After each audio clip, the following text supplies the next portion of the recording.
Hello everyone, how's it going? This is vlog number 8, 9 and 10 of my Hercules bike tour around the Peloponnese of Greece. At the minute you might notice that there's an absence of a bicycle. The reason being I've spent 3 days in Ancient Olympia. A couple of those have been working and right now I'm in the archaeological site itself. Actually I'm in the botanical gardens of the archaeological site. It's a little bit of peace and quiet here and none of the tour bus people come here because they're on such a tight schedule. So what I'm going to do today is I'm going to show you some photos from the museum and then some video from the archaeological site itself.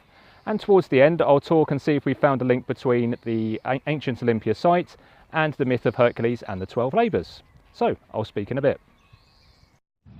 By visiting the museum first, I got a greater understanding of what Olympia was all about. Of course, we know it as the birthplace of the Olympic Games, but it was a lot more than that. It was classed as a sanctuary, there was an oracle here, and competitors would travel from all over the Greek world not only to compete in athletic games against each other, but also as pilgrims. The statue reliefs that you see displayed here would originally have adorned temples scattered throughout the site of Olympia. There were also a collection of displays which showed Hercules and the 12 labours.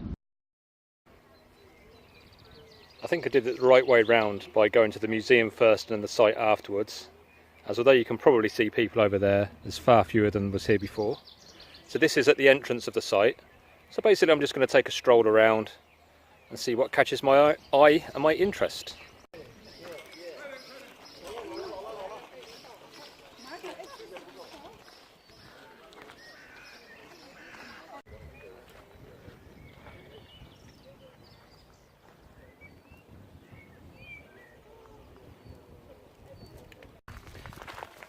If you remember back to the archaeological site of Nemea, and we walked through a tunnel to get to the stadium, and this is the one at Olympia. So I'm not sure if this used to be a complete tunnel, but it looks to be, and it was perhaps topped by earth because you can see those top columns are meeting there, although I would say that that's reconstructed, but you can also see how the wall kind of curves inwards like this.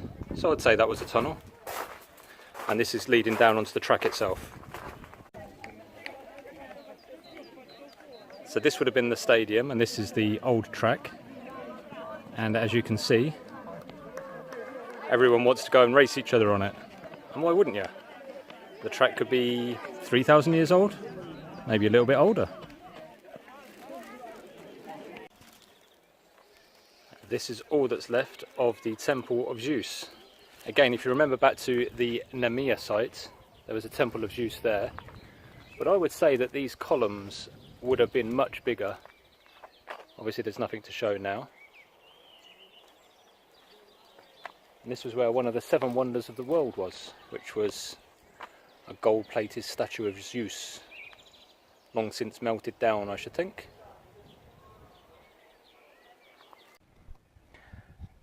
I've basically done a full circle of the site now and just making my way out. I've been on site for about, I'd say, an hour and a half on the archaeological site, probably another hour to hour and a half in the museum itself. And I have been here before, but I think that's about the right time. I think you should allow 3 hours for the whole thing, preferably 4 hours, if you want to do it at an unhurried pace. I dread to think how quickly that the bus tours come through here. They probably do it all in an hour. Thoughts about the site. I thought the museum was the best thing about the site, and it had some great findings there from where people had offered shields and helmets and other bronze works to the gods in honour of victories or in honour of the games themselves. So I thought the museum was absolutely outstanding, and also we saw some of the carvings to do with Hercules and the 12 labours myth in there. The site itself, well, I don't want to use the word disappointing, but it is a little bit. So most of the site is sort of this level. Nothing's really more than 3 or 4 feet high. Buildings such as this one, more recent buildings, when I say more recent, I mean they're still 2,000 years old, but they don't date back from like the peak of the Olympic Games itself. They're more from the Roman era.